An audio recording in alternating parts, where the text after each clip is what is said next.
Welcome back. If you've ever wondered how to use Afterpay with Cash App, you're in the right place.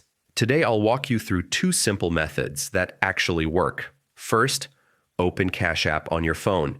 At the bottom of the screen, tap on the magnifying glass icon to go to the Discover page. In the search bar at the top, type Afterpay. If it appears in the results, tap it and you'll see the option to connect your account.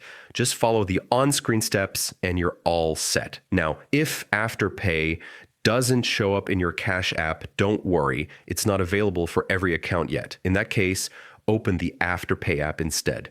Go to your active order, tap on it, and look for the Pay Early option. On the payment screen, check if Cash App is listed as a payment method. If it is, simply select it and follow the steps to finish your payment.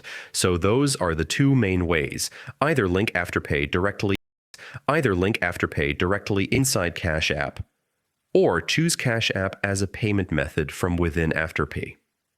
Before trying, make sure both apps are updated so you get the latest features. And that's it. If this tutorial helped you, don't forget to like, subscribe, and share this video with someone who might need it.